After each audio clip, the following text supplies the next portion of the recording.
안녕하십니까, 일일식입니다. 오늘은 이제 조미료, 일식 조미료에 대해서 한번 이야기해 보려고 합니다. 이 어느 나라의 요리든 간에 전통 조미료는 그 음식의 개성을 결정지어주는 아주 중요한 요소죠. 특히 이 일식처럼 재료를 중요하게 생각하는 요리에서는 조미료의 역할이 더 중요하거든요. 재료의 맛은 잘 끌어내주고 서로 다른 식재료들끼리 자연스럽게 연결시켜주는 역할을 이 조미료들이 하고 있습니다. 일본은 요리 문화가 발달한 만큼 조미료도 이렇게 굉장히 다양한 제품들이 나와 있습니다. 하지만 의외로 기본 카테고리는 굉장히 단순합니다. 제가 이전에 조림할 때 한번 조림 넣는 순서를 알려드렸었는데, 그때 사, 시, 스, 세, 소 혹시 기억하시나요?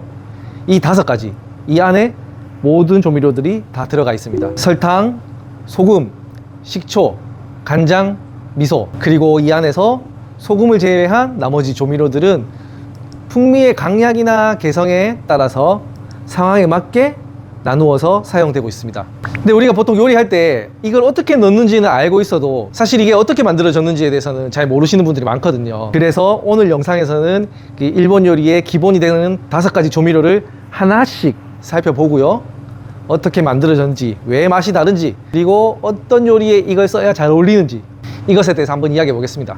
오늘 영상을 끝까지 보시고 나면 이제 일본 조미료의 구조를 완전히 이해하게 되고 일본 요리를 할 때 보는 시각이 조금 더 이해하기 쉬워지실 거예요.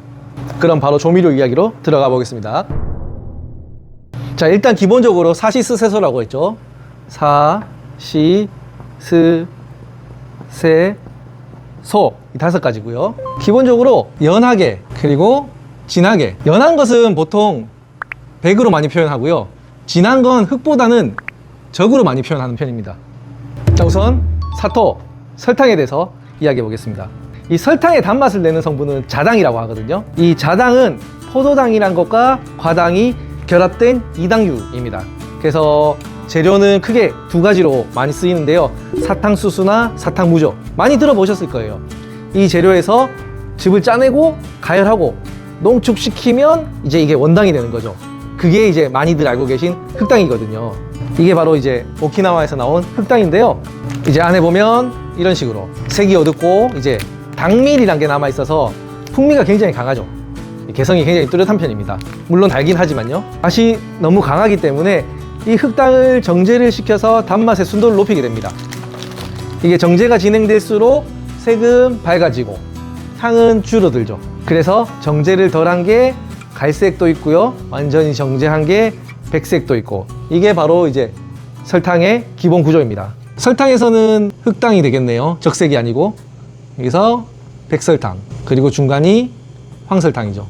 우리나라도 마찬가지지만 일본도 기본적으로 설탕을 이렇게 구분하고 있습니다. 근데 일본은 사실 우리나라보다 조금 더 종류가 다양하거든요.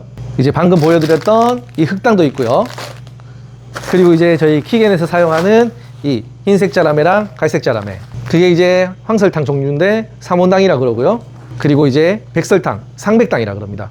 그리고 이제 디저트 같은 데 많이 쓰이는 그라뉴당까지 이렇게 나눠져 있고요. 물론 이것보다도 조금 더 종류는 많습니다.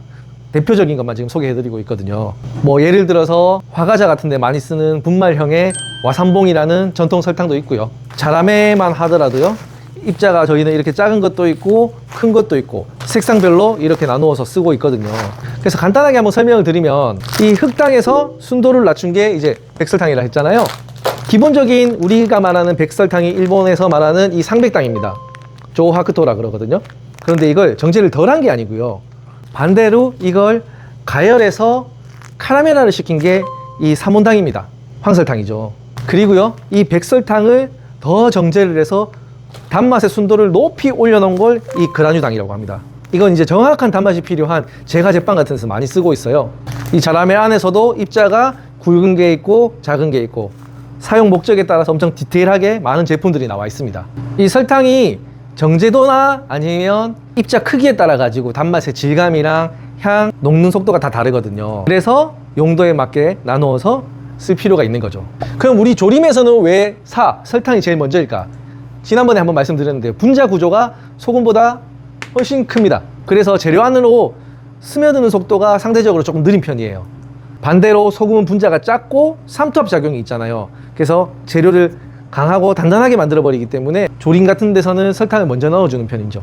그리고 가끔 이 설탕이랑 물엿의 차이를 물어보시는 분들도 계시거든요. 설탕은 아까 제가 말씀드렸지만 자당이고요, 물엿은 주로 포도당이 기반입니다. 설탕은 사탕무나 사탕수수를 즙을 짜서 만들지만 이 물엿은 전분을 분해해서 만들어지거든요.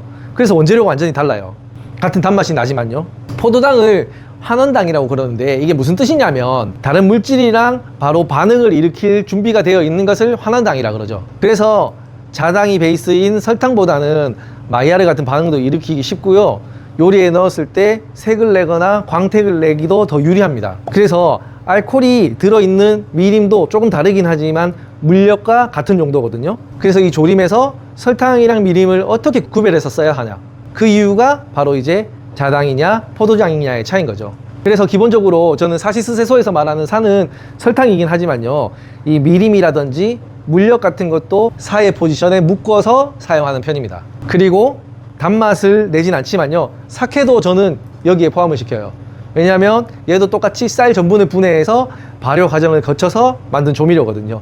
물론 이 사케가 발효 중에 이 포도당이 다 알코올로 전환이 되면서 단맛이 거의 남아있진 않지만요, 이 알코올이 가열할 때 고기나 생선의 비린내 같은 잡내도 날려주고 아미노산이 그 감칠맛을 더하기 때문에 저는 조미료 순서상 사케도 이 4 포지션에 추가를 시킵니다. 자, 설탕은 그래서 이렇게 차이가 있다는 걸 알아두시고요. 설탕을 넣을지 미림을 넣을지 아니면 물엿을 넣을지 이것도 포인트고요. 그리고 설탕은 아니지만 사케도 같이 차에 넣어서 사용해주면 좋다라는 게 이제 이 첫 번째 그룹이었습니다. 자, 그리고 두 번째 시오, 소금이죠. 소금은 크게 두 가지로 나뉠 수 있습니다. 천일염이냐 정제염이냐. 이 바닷물을 그대로 증발시켜서 만들면 천일염, 그리고 이 천일염 안에서 나트륨만 분리해서 순도를 높인 게 정제염인 거죠. 간단합니다. 둘 다 짠맛인데요, 저는 그냥 알기 쉽게 정제염, 직선적인 짠맛, 나트륨이죠. 천일염, 조금 복합적인 짠맛. 이 천일염 안에는요, 마그네슘이라든지 칼륨, 칼슘 같은 미네랄이 많이 들어있잖아요. 그래서 단순히 짠맛뿐만이 아니고 복합적인 쓴맛도 있고요, 단맛도 있고요, 살짝의 감칠맛도 있고요. 이게 여러 가지가 들어있는 게 천일염이죠. 물론 이게 장점이 되기도 하거든요, 복합적인 맛을 내기 때문에. 그런데 요리에서는 반대로 컨트롤 되지 않을 수가 있어요. 그래서 대량으로 조리할 때는 정제염을 쓰는 게 조금 더 유리한 편이죠.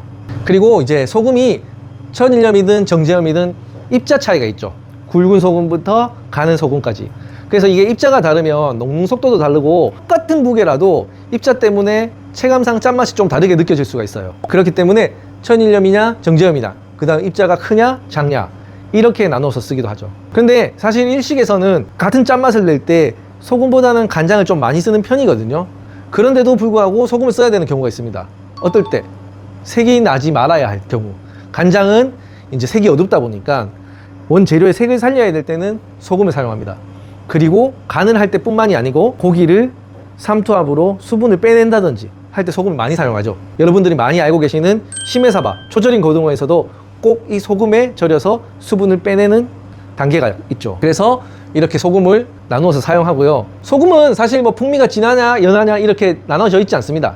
그런데 이제 제가 오늘 준비는 못했지만 조금 다양한 소금들이 있는데 모지오라는 게 있어요. 이게 뭐냐면 이제 다시마 같은 해조류를 바닷물에 넣고 끓여서 이제 만들던 전통 방식의 소금이거든요. 가격도 좀 많이 비싼 편인데요. 해조류에서 자연스럽게 글루타민산이 나와서 이게 전통적인 약간 마소금 같은 느낌을 내죠. 이걸 사시미라든지 소금구이라든지 이런 생선구이에 먹으면 조금 더 맛있는 짠맛이 나오는 거죠. 그리고 이거는 제가 인터넷으로 구매한 건데 이게 오키나와의 유명한 유키지오라는 거예요. 이게 뭐냐면은 이것도 천일염인데요, 이거는 낮은 온도에서 건조시켜 가지고 굉장히 미세하게 파우더로 만든 거예요. 그래서 눈소금이거든요. 이게 정말 입자가 부드럽고 거의 전분가루 같은 느낌이거든요. 근데 이게 천일염이긴 한데 쓴맛이 적고요, 미네랄의 풍미가 엄청 많이 느껴져요. 그래서 요리에서도 직접 찍어서 먹거나 하는데 쓰기도 하지만 디저트 같은 데도 뿌려서 많이 사용하고 있어요. 그리고 이 외에도 뭐 우리나라도 마찬가지지만 암염 있고요, 구운 소금도 있고요, 그리고 훈연한 소금도 있고 다양한 형태의 소금이 이제 유통됩니다. 소금은 이 단순히 간을 맞추는 조미료라고 생각하기엔 너무 아까워요. 간장의 짠맛도 된장의 짠맛도 결국에 시작은 소금이거든요. 그리고 아까 말씀드렸듯이 조리 과정에서 삼투압 작용을 이용해서 수분도 조절하고요, 단백질 구조도 변화시켜줍니다. 뿐만 아니라 이 조리할 때 불순물을 씻어내거나 발효를 컨트롤하기도 하고요. 그래서 소금은 간을 맞추는 재료의 조미료라기보다는 요리의 모든 구조를 만드는 가장 중요한 조미료인 것 같아요. 기본적으로 사람이 맛있다라고 느끼는 건요, 단맛이거든요. 단맛을 먹었을 때 맛있다라고 느끼는데, 그 맛있다라는 맛을 내어주기 전에 모든 요리의 기본 간을 맞추는 게 소금입니다. 물론 간장이랑 미소로 간을 맞출 수도 있지만 이 안에도 역시 소금이 간을 맞추기 때문에 모든 요리의 시작점입니다. 그래서 두 번째 소금, 이 정도까지 한번 알아봤고요. 세 번째는 이제 식초입니다. 식초. 이 식초는요, 2번 발효해서 만드는 조미료거든요. 이제 쌀이나 곡물 같은 거, 이 당분을 미생물이 발효를 하게 되면 알코올이 되거든요. 그게 이제 술이죠. 근데 그 알코올을 초산균이 들어가서 한 번 더 발효를 시키면 식초가 됩니다. 그래서 식초는 산을 넣은 조미료가 아니고 발효로 만들어진 산미인 거죠. 그래서 가끔 어떤 제품들은 이 성분표에 알코올이 남아있는 경우도 있습니다. 이거는 이제 초산 발효를 완전히 끝내지 않게 해서 향을 살리기 위해서 일부러 조금 알코올을 남겨두는 거죠. 이게 알코올이 남아있으면 산미가 조금 더 입체적으로 느껴지거든요. 서양에서는 와인을 발효시켜서 와인 비네거를 만들잖아요. 근데 일본은 어떻습니까? 사케의 나라죠. 이 쌀의 나라이기 때문에 베이스가 거의 다 쌀 식초입니다. 물론 쌀이 아닌 곡물 식초나 과일 식초도 있지만 일식에서는 기본적으로 쌀 식초를 사용합니다. 이 쌀 식초는요, 산미가 굉장히 부드럽고 재료를 크게 방해하진 않아요. 근데 이제 곡물이나 과일 식초는 개성이 또렷하기 때문에 그게 필요한 특정 요리에 사용하는 경우가 많거든요. 이 라벨에 보면 초산 함량이 표기되어 있습니다. 4%, 4.5% 뭐 이런 식으로 숫자가 적혀져 있거든요. 지금 보면 이제 요건 4.8%, 요건 4.7%, 이건 4.1%네요. 이건 이제 단순히 화학적으로 이 식초 안에 아세트산이 얼마나 들어있는지를 의미하거든요. 쉽게 말하면 산의 농도거든요. 아까 이제 위에 말한 설탕이나 소금은 정제를 통해 가지고 순도를 높이잖아요. 그래서 순도가 높아질수록 단맛이라든지 짠맛이라든지 직선적으로 이제 갈 수 있으니까 그 이유 때문에 쓰는 건데요. 식초에서는 이 개념이 조금 달라요. 일본 식초는 일부러 초산 함량을 낮춘 제품들이 많아요. 이 제품만 해도 4.8%였는데요. 이건 4.1%로 산의 함량이 낮은 편입니다. 이게 왜냐면 초산 함량이 높다고 해서 향이 깊어지는 게 아니거든요. 이 산의 자극은 강해지면 반대로 섬세한 발효 향을 느끼기가 힘들어져요. 그래서 산이 너무 강해버리면 이 코를 찌르는 자극이 먼저 때려버리기 때문에 이 뒤에 따라 나오는 향을 느끼기가 어려운 거죠. 그래서 일본 식초 중에서는 이렇게 풍미를 살리기 위해서 초산 농도를 일부러 낮추는 경우가 많습니다. 그래서 여기서 중요한 건 산미의 세기랑 향의 깊이는 반비례한다는 거죠. 그래서 초산의 함량은 풍미의 크기를 말하는 게 아니고 자극의 강도를 말하는 거라고 외워두시면 됩니다. 이 일본 요리에서 식초가 가장 많이 쓰이는 장르가 있죠. 이 바로 스시거든요. 근데 이 스시에서 식초는 사실 주연이 아니잖아요. 재료의 맛을 정리하고 윤곽을 잡아주는 이 역할을 하는 거죠. 그렇다 보니까 초산이 너무 강하면 밥의 향이라든지 생선의 향이라든지 이런 것들이 가려지게 되는 거예요. 그래서 스시용 식초는 부드럽고 둥근 쌀 식초를 사용합니다. 그리고 이 식초 또한 발효 기간에 따라서 성격이 달라지거든요. 백초가 있고요, 적초가 있고 흑초가 있습니다. 발효가 짧아지면 백초가 되는 거고요, 발효가 깊어지면 적초가 됩니다. 그리고 여기서 더 숙성하고 더 농축을 하면 흑초가 되는 거죠.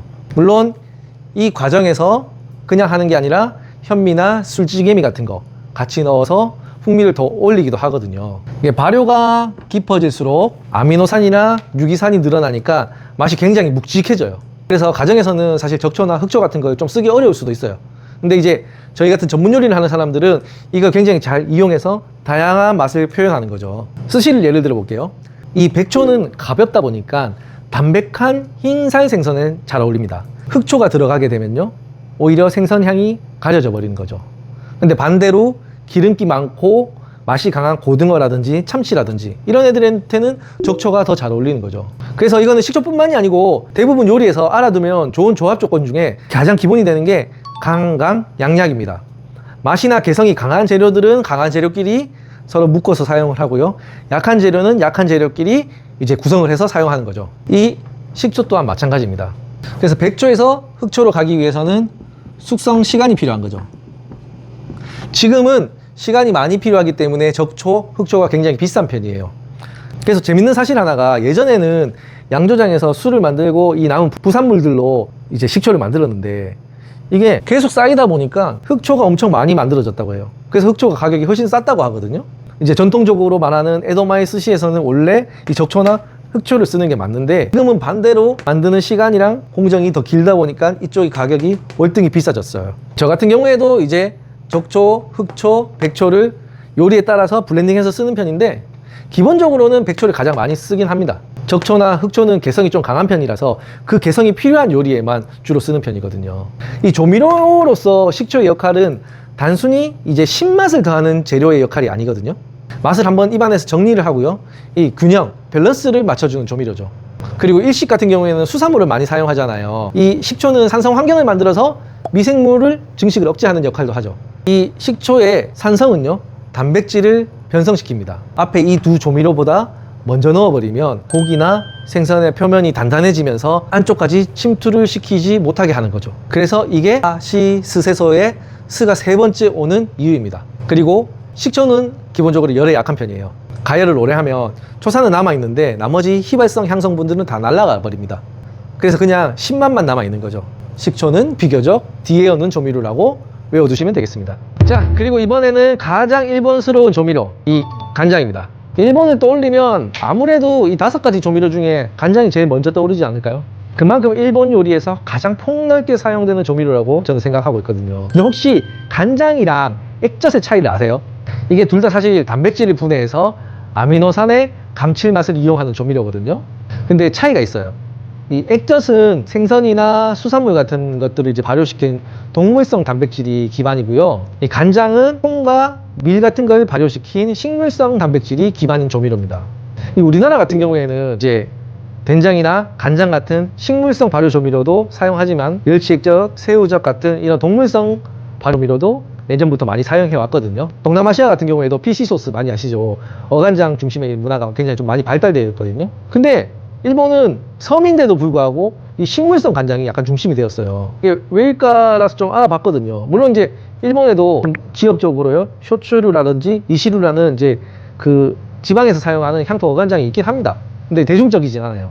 그래서 이게 여러 가지 이유가 있는데 곰곰이 생각해 보니까 일본 요리의 기본은 다시잖아요. 근데 이 다시의 베이스는 물론 다시마도 있지만 갓소부시잖아요.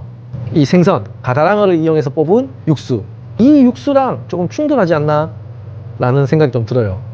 물론 이게 음식 문화가요, 지리적인 거나 기후에 따라서 이제 영향도 많이 있거든요. 그리고 일본이 진짜 압도적으로 누룩을 사용한 발효 기술이 뛰어나거든요. 이게 옛날부터 너무 뛰어난 나라라서 이런 콩이랑 밀을 사용한 간장 제조 기술도 엄청 뛰어난 것 같습니다. 이게 맛이 어간장은 조금 날카로운 편이라면 약간 이 콩을 사용한 간장은 둥글둥글한 이제 맛을 내기 때문에 일본 요리에 있어서는 콩을 사용해서 만든 간장이 조금 더 잘 어울리는 것 같아서 이렇게 발전이 된 것 같긴 해요. 일본 간장이랑 한국 간장은 조금 구조부터가 달라요. 한식 간장은 이제 메주를 소금물에 담가서 발효를 시키죠. 콩 단백질이 중심이고 밀을 거의 사용 안 하거든요. 그래서 감칠맛은 굉장히 강한데 단맛은 적고 굉장히 좀 드라이하고 직선적인 맛을 내거든요.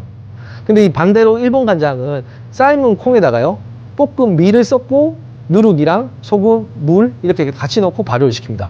근데 여기서 이제 한식 간장이랑 가장 큰 차이점이 밀이죠.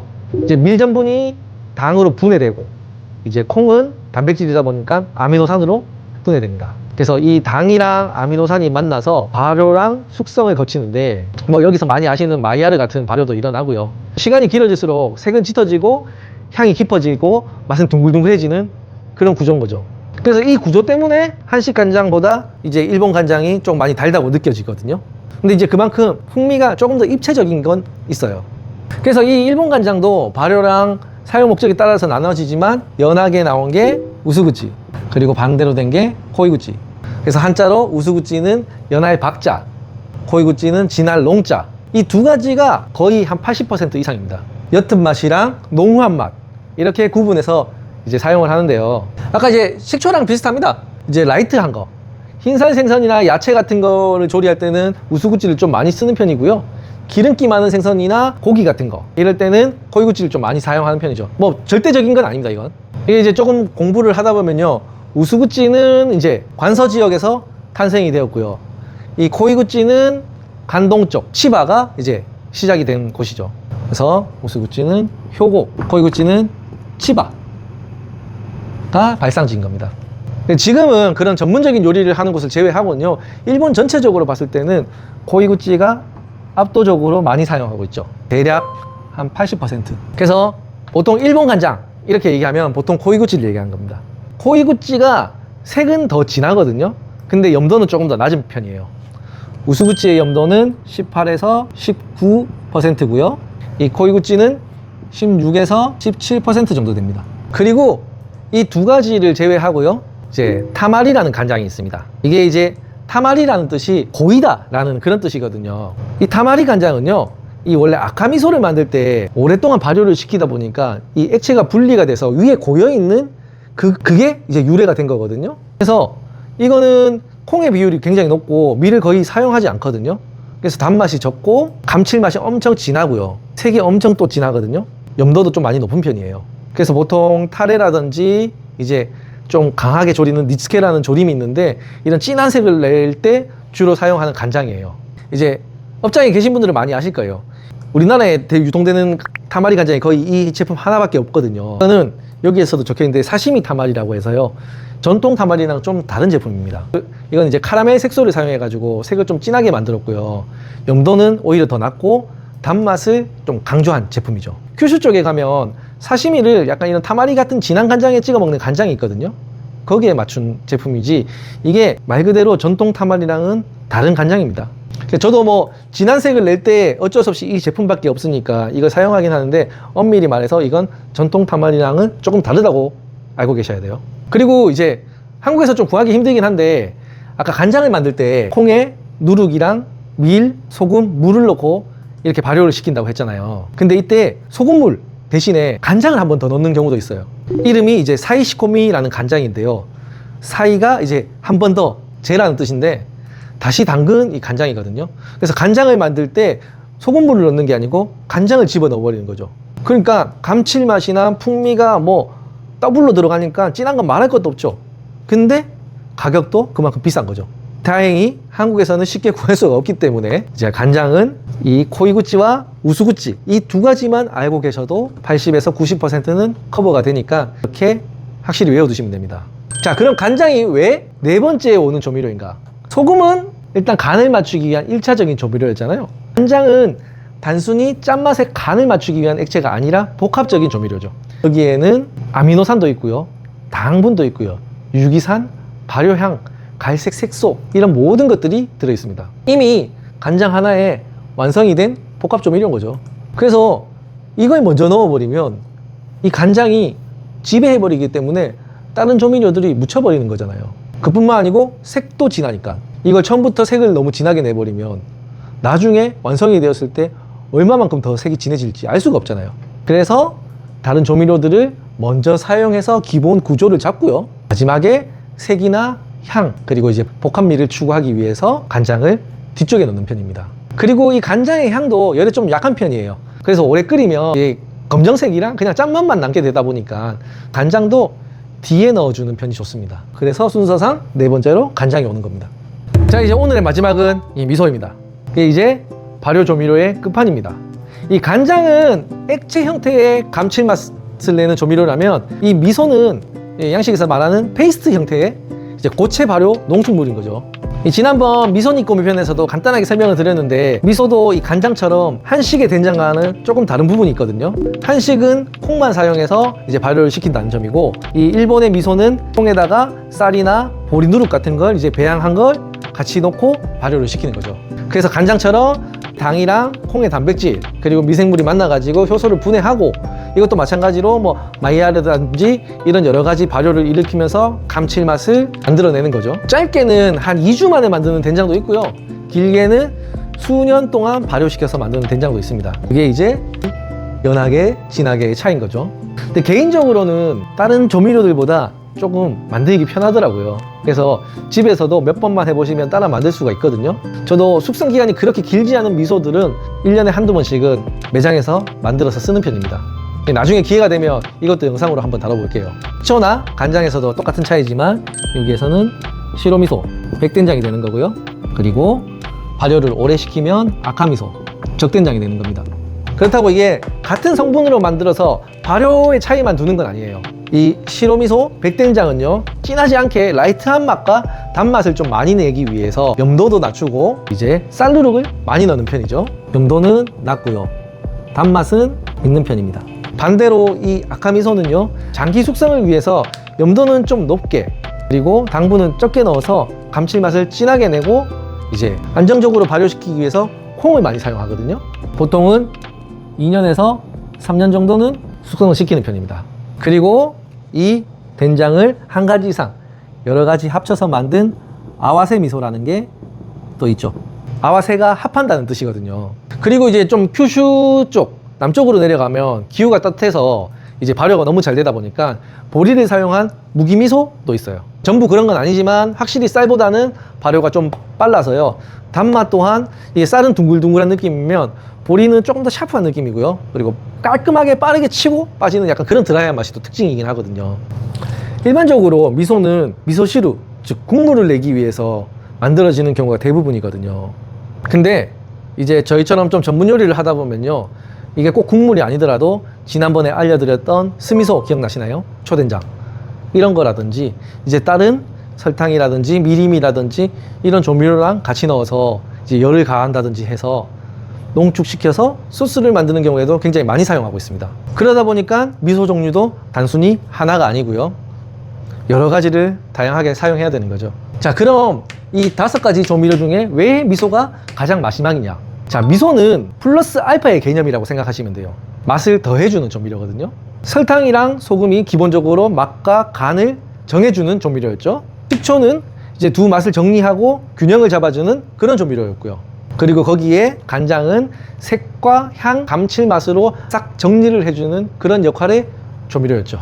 근데 여기에 미소는 플러스 알파가 돼서 맛을 더 입혀주는 그런 역할을 하는 조미료입니다.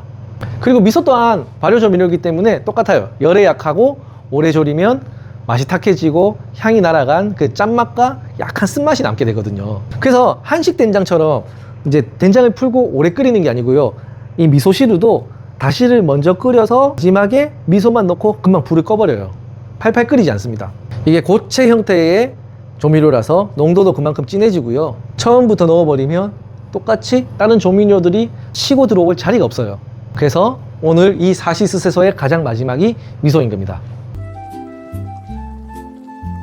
자, 이렇게 오늘은 일식의 이제 기본이자 전부인 조미료에 대해서 한번 이야기를 해봤고요. 사실 일본 요리에서 사용되는 조미료가 이게 거의 다라고 보시면 됩니다. 그래서 항상 이 조미료 종류가 단순해서 그러다 보니까 딱히 레시피라는 게 딱 정해진 게 아니고요, 항상 이 비율이라는 개념이 중요한 것 같아요. 이 5가지 조미료만 잘 이해하고 마음대로 컨트롤이 되면 이 상황에 맞춰서, 재료에 맞춰서 이 비율을 조절할 수가 있거든요. 그래서 이 5가지만 완벽하게 익혀두시면 못 만드는 일본 요리는 없는 것 같아요. 그만큼 기초 개념이 중요한 거잖아요. 왜 먼저 넣는지, 왜 나중에 넣는지, 그리고 왜 이 순서인지, 이걸 이해 못하면 아무리 따라해도 맛이 똑같이 안 나오거든요. 그래서 오늘 이 영상이 앞으로 일본 요리를 하는데 굉장히 중요한 내용일 것 같습니다. 이걸 어렵게 외우려고 하지 말고요, 이해하시면 아마 보이지 않았던 또 다른 부분이 보일 거예요. 자, 이렇게 오늘은 조미료에 대해서 이야기를 해봤고요. 어떻게 오늘도 유익한 시간이 되셨나요? 저는 다음 영상으로 찾아오겠습니다. 1일 1식이었습니다. 감사합니다.